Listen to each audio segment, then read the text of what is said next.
మా మనవడు వాళ్ళ తమ్ముడు ఫ్రెండ్ ఒకటే స్కూల్. మా పిల్లగాడు ఎప్పుడన్నా ఆడుకునికోపోతే పోయి తొలకొచ్చేదాన్ని. ఏమి మా అమ్మాయి మా అల్లుడు ఎక్కడికైనా పోతే అప్పుడు ఇంత గేట్ సప్పు కాగానే బయటకు వచ్చి చూస్తుండ్రు ఇంటి ఓనర్స్. ఇంటి వాళ్ళు వచ్చేవాళ్ళు ఏమైనా సప్పుడైతే గేటు ఇంత సప్పు కాగానే వచ్చి తొంగి చూస్తుండ్రు. ఎందుకు వచ్చినా పద్మ అంటుంది. ఎవరేం కాదు, మేము వచ్చి 40 సంవత్సరాలు ఈ బస్తీకి. నా మ్యారేజ్ అయిన కొత్తలో వచ్చా. ఓకే.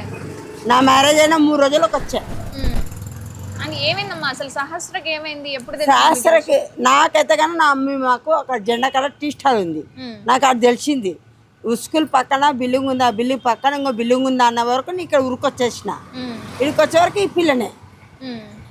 తెలుసా మీకు సహస్ర ఎలా ఉంది? మంచిగా ఉండేదమ్మా, మంచి పిల్ల, చిన్న పిల్ల కదా. ఆ పిల్ల ఏం తెలుసు ఆ పిల్లకు? ఇంకా 11 నిండలేదు ఆ పిల్లకు. ఏం తెలుసు చెప్పు? అంటే వాళ్ళ తల్లిదండ్రులు ఏం చేస్తారు? వాళ్ళ నాన్నేమో మెకానిక్, వాళ్ళ అమ్మేమో చిన్న జాబ్ ఏదో కంపెనీలో పని చేసుకుంటారు. ఈ బస్తీలో ఏమైనా గొడవలు లాంటివి అలాంటివి ఏమి లేవు. గొడవలు గిడవలు ఏమీ లేవు.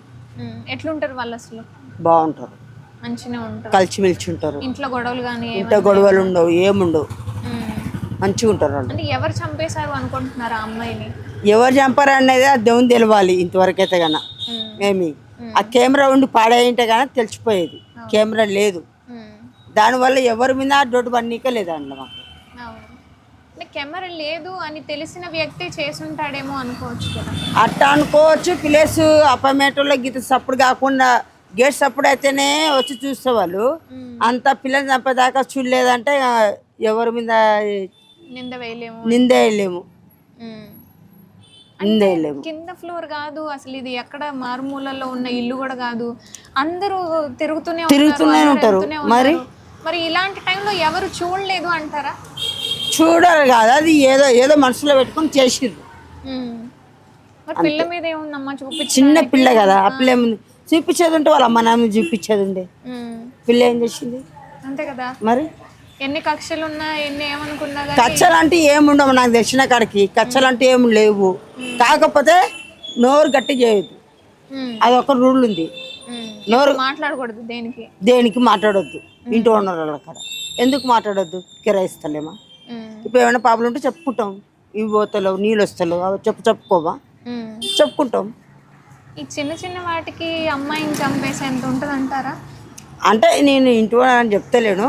అపార్ట్మెంట్లోనే ఏమన్నా వాళ్ళైనా కావచ్చు, లేకపోతే బయట వాళ్ళు ఎవరైనా ఆ పిల్ల ఒక్కతో వచ్చేది గమనించి వాళ్ళు చేయొచ్చు. ఏమి ఆల్మోస్ట్ అయితే కదా వాళ్ళ అమ్మ నాన్నకైతే కానీ అపార్ట్మెంట్ వాళ్ళనే అనుమానం ఉంది. ఎవరు నాకు తెలియదు నాన్న. ఆ కింద ఓనర్ వాళ్ళు అయితే మా బస్తోళ్ళే. ఏమి ఇంకా కిరాకి ఎవరు ఉంటే మాకు తెలియదు. నేను ఓనర్ వాళ్ళతో మాట్లాడా, తెలిసిన వాళ్ళు ఉన్నా కానీ నేను మాట్లాడా. ఏమి చక్క మా పిల్లగాళ్ళు కనబడలేదంటే ఎక్కుతా, మీనికి ఎక్కుతా. వచ్చిన పిల్లగాడు అంటే వస్తే వచ్చిండు ఆంటీ అంటారు, లేకపోతే రాలేదు ఆంటీ అంటారు. అంతే. అంటే పెంట్ హౌస్ పై వరకు వెళ్ళి ఇదంతా జరిగింది అని అంటున్నారు. అంటే అది ఏదో ఎవరో కావాలని చేసింది. ఎప్పుడు తెలిసింది వాళ్ళ నాన్నకి ఇదంతా కూడా? 11 గంటలకి పిల్లగానికి బాక్స్ కట్టలేదని ఫోన్ చేసిర్రు వాళ్ళ మమ్మీ. స్కూల్ నుంచి పని కానుంచి వాళ్ళ మమ్మీ పిల్లగానికి బాక్స్ కట్టలేదు, దగ్గర ఉంటావు కదా బాక్స్ కట్టి పిల్లగానికి ఇచ్చేయమని చెప్పిందంట వాళ్ళ మమ్మీ. చెప్పింది వాళ్ళ డాడీకి. అంటే సరే అని పిల్లగానికి బాక్స్ ఇద్దామని మెయిన్కి ఎక్కి తలుపు తీసే బయటికెళ్ళి గొల్లెం పెట్టిరంట. పిల్ల కింద గిట్లా ఆడుకుంటుందేమో అని గొల్లెం తీసినంట. గొల్లెం తీసే వరకు మొత్తం పేగులు గీగులు మొత్తం మెడకాయ మొత్తం బయటపడ్డాయి ఉన్నామంట. నేను కానీ చూసా వెళ్ళి మొత్తం పేగులన్నీ బయటకెళ్ళాయి. బాడీని చూసారా మీరు? చూసా. ఎలా ఉంది బాడీ అంతా? అబ్బా చెప్పలేము, చాలా దారుణం అది. అలాంటి సావు ఎవరికి రావద్దు, కానీ పగోలో కానీ రావద్దు అలాంటి సావు. ఈ గవర్నమెంట్ వాళ్ళు కానీ ఎవరైనా సరే ఏం చేయాలంటే వాడిని పట్టుకోవాలా, బట్టలు ఇప్పి నడి రోడ్డు మీదనే ఉరి తీయాలి. ఇంకొక ఆడపిల్లని జీవితం నాశనం కావద్దు. లేకపోతే మాకు అప్పచెప్తే మేమే చేస్తాం. ఆ పని గవర్నమెంట్ వాళ్ళు చేత కాకపోతే మేమే చేస్తాం. ఆ పోలీసు వాళ్ళు కానీ ఎవరైనా సరే వాళ్ళ చేత కాకపోతే మేమే చేస్తాం ఆ పని. ఆ కన్న తల్లికి ఎంత శోకము. ఒకటే బిడ్డ ఒకటే కొడుకు. ఇప్పుడు అప్లై గురించే కదా ఒక ఇంటికి పోవాలని కష్టపడుతున్నారు వాళ్ళు. కూడబెడుతుంది మరి కూడబెట్టేది ఎవరు? పిల్లకి కట్నం ఇవ్వాలా, పిల్లకి మంచి ఇంటికి ఇవ్వాలనే కదా ఏ తల్లి అయినా ఏ తండ్రి అయినా ఆలోచించేది వాళ్ళ పిల్లల గురించే. మంది గురించి ఏమో ఆలోచించారు కదా, వాళ్ళ గురించే కదా కష్టం చేసేది. వాళ్ళ కడుపు చెప్పుకోవడం కదా మన పిల్లలు పెట్టుకునేది, మంది పిల్లలకైతే పెట్టాం కదా, అవునా కదా. ఆమె ఎంత తల్లాడుతుంది, వాళ్ళ నాన్న ఎత్తగానే వాళ్ళ నాన్న చూడబుద్ధి ఎత్తలేదు. చాలా ప్రాణం వాళ్ళ నాన్న అమ్మాయి అంటే. ఆటోకి పంపిద్దాము అంటే కానీ ఒప్పుకోలేదు తెలుసా. ఎందుకని ఆటోకి పంపిస్తే అయిపోతుంది కదా అంటే, వద్దమ్మా ఎవరు నమ్మ ఆటోలో నమ్మలేమో మనము, నా బిడ్డ నాకు బరువు కాదు, నేనే తీసుకోబోతా, నేనే దొరకొచ్చుకుంటా ఇట్లా అంటుండే. అంటే కత్తితో పొడిచి గొంతు కోసి కడుపులో పేగులు బయటపడి అంటున్నప్పుడు ఆ అమ్మాయి అరవకుండా ఉంటుందా? ఈయన పడకుండా ఎట్లా ఉంటది? అదే క్వశ్చన్స్ వాళ్ళమ్మ అన్నది కదా, ఈ అపార్ట్మెంట్లో చేసినట్టున్నారు అని నేను అన్నది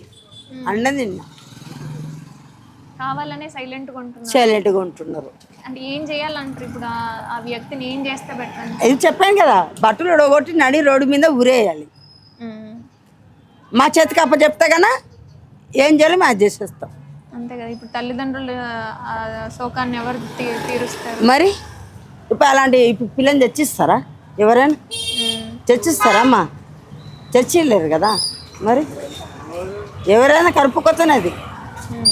అదే వాని ఇంట్లో వాళ్ళ పిల్లం, వాని పిల్లలు, వాని తల్లి వాళ్ళు లేరా, అక్కచెల్లెలు లేరా వానికి? అంత చేయబోతులు ఎవరు తెలిస్తే అదొక విధి, ఇది ఎవరు తెలియకోకుండా అంటే వానికంటూ ఒక కుటుంబం ఉంటుంది కదా, లేకుండా పోదు కదా. వానికంటే ఒక కుటుంబం ఉంటుంది, అక్కడనో చెల్లెనో పిల్లమో పిల్లలు తల్లు ఉంటుంది కదా. వాళ్ళు ఇవ్వలేదు, వాళ్ళు ఉండలేడు కదా. మరి నిన్నైతే వాళ్ళ కోసం చూడలేకపోయినా, మంచిగా చెప్తున్నా, అబద్ధం కాదు. నిన్న పొద్దు నుంచి రాత్రి దాకా ఉండిపోయినా, ఇక్కడనే ఉన్నా, ఇంకా రాత్రి వెళ్ళిపోయినా. మరి ఇప్పుడు ఇట్లా బాడికి ఇట్లా వచ్చిందని వచ్చినా, రాలేదంటే సరే అని ఇంకా మా అమ్మాయి ఇంటికి పోదామని పోతున్నా. బాడీ నిన్న తీసుకెళ్లారు హాస్పిటల్కి, పోస్ట్ మార్టంకి తీసుకెళ్లారు. అవును. అయ్యో, మీరు చెప్తుంటేనే ఆ పరిస్థితి నేను చూడలేదు. చాలా ఘోరం అంటే ఘోరం. మా పిల్ల పేగులు మొత్తం బయటకు వచ్చిన తల్లి. అలాంటి పరిస్థితి ఏ ఆడపిల్లకి రావద్దమ్మా, పగవాళ్ళ కానీ రావద్దు. చాలా అంటే ఈ ఏరియాలో అసలు సీసీ కెమెరాలు అనేవి లేకపోవడము, ఎవరు చేశారనేది కనుక్కోకపోవడం ఏంటి? ఇప్పుడు ఆ ఓనర్ పెట్టుకోవాలి. ఇప్పుడు ఓనర్కి ఎంత ఖర్చు అవుతుంది? ఒక సీసీ కెమెరా పెట్టుకోవాలంటే 5,000 కూడా కాదు. ఫోన్ కనెక్ట్ చేసుకుంటే ఎంట్రన్స్ లో ఒకటి పెడితే చాలు, పెట్టుకోవచ్చు కదా. అంటే ఈ ఏరియాలో గాంజా ఉంది అంటున్నారు, ఎంతవరకు నిజం అన్నారు? గాంజాయి తాగే వాళ్ళు గంజాయి అంటే అది పోలీసు వాళ్ళకి తెలవాలి, అది మేము వెళ్ళి చూడం కదా. మా పని మేము తీసుకుని మేము ఉంటాము. ఆ పోలీస్ పెట్రోలింగ్ ఉండాలి, పోలీసు వాళ్ళకి తెలవాలి.